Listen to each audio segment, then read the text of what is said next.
بھائی وہ انہوں نے بہت بدتمیزی کی تھی، میں شکلاتے ہوئے بولا تھا۔ بدتمیزی؟ میرے بچے شرارتی ضرور ہیں مگر بدتمیز نہیں ہیں، اور بدتمیزی کر بھی رہے تھے تو کوئی بدتمیزی اتنی بڑی نہیں ہو سکتی کہ تم ان کی سزا میں میرے بچوں کو یوں جانوروں کی طرح مار کر جس کی سزا تم میرے بچوں کو یوں جانوروں کی طرح مار کر دو۔ اگر تمہیں ان کی بدتمیزیاں اتنی بری لگتی ہیں تو میں انہیں لے کر یہاں سے چلا جاتا ہوں۔ نہ یہ یہاں رہیں گے نہ بدتمیزی کریں گے۔ محشم لگاتار گرج برس رہا تھا۔ بھائی وہ میں ایم سوری، میں شرمندگی سے چور لہجے میں بولا تھا۔ باہر میں گیا تمہارا سوری؟ آج کے بعد میرے بچوں پر ہاتھ اٹھائے تو تمہارے ہاتھ توڑ دوں گا، محشم نے بھڑک کر مہمش سے کہا تھا، اور مہمش اس کے سامنے سر جھکائے مجرموں کی طرح کھڑا تھا۔ میں سب الگ ہی ایک طرف خاموشی سے کھڑا بڑے بھائی کا غصہ دیکھ رہا تھا۔ محمود ابھی جزا کے پاس کھڑا رو رہا تھا، مگر اس بار یہ آنسو مہمش سے مار کھانے کے نہیں پڑتے بلکہ دونوں بڑے بھائیوں کے بیچ تلخ کلامی کے تھے۔ آج ان کے گھر میں پہلی بار یوں ان کا بڑا بھائی اپنے چھوٹوں پر چلایا تھا۔ مہمر اور مہران بھی پریشان ایک طرف کھڑے تھے۔ مذاق میں بات کہاں سے کہاں پہنچ گئی۔ ان دونوں کو میں نے ہمیشہ اپنی جان سے زیادہ عزیز رکھا ہے، کبھی انہیں انگلی بھی نہیں لگائی، اور تمہاری اتنی مجال ہو گئی مہمش کہ تم انہیں بیٹ سے مارو۔ یہی ہے نا وہ بیٹ، یہی ہے نا؟ محشم نے ایک بار پھر چلاتے ہوئے فرش پر پڑا ہوا بیٹ اٹھایا تھا اور اسے اپنے بائیں طرف لگی 42 انچ کی LED اسکرین پر بیٹ دے مارا تھا۔ ایک بار، دو بار، تین بار۔ محشم نے TV اسکرین پر تب تک بیٹ مارے جب تک LED چور نہ ہو گئی اور دیوار سے لٹکا TV کا فریم سٹینڈ سمیت ٹوٹ کر نیچے نہیں گر گیا۔ اس نے مہمش پہ آیا غصہ بے جان TV پر نکال دیا تھا۔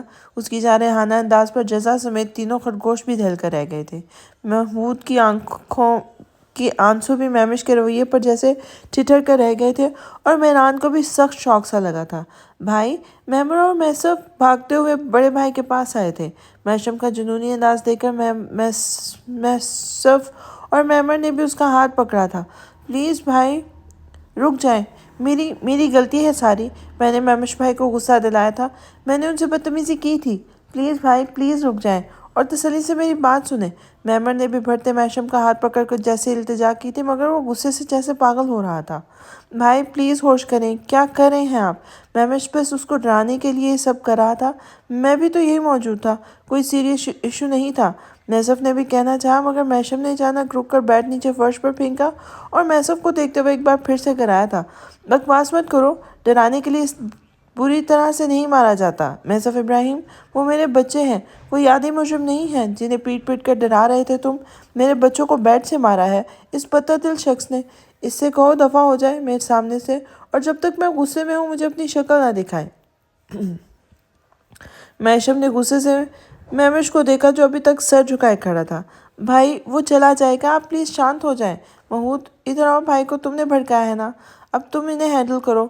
بھائی آپ یہاں آ کر بیٹھیں۔ محسف نے غصے سے آتش فشاں بندے ہوئے محشم کا ہاتھ پکڑ کے اسے صوفے پہ بٹھانا چاہا تھا، مگر وہ اپنی جگہ سے ٹس سے مس نہیں ہوا تھا اور لگاتار غصے سے مہمش کو گھور رہا تھا، جو سر جھکائے اپنی جگہ پتھر کی مورت بنا کھڑا تھا، ساکت و جامد، خاموشی کی چادر اوڑھے، بے حس و حرکت۔ محمود ڈرتے ڈرتے ایک نظر مہمش پہ ڈالتا ہوا محشم کے پاس آیا تھا اور محشم کے سامنے کھڑا ہوتے ہوئے دھیرے سے اس کے سینے پر سر رکھ دیا تھا۔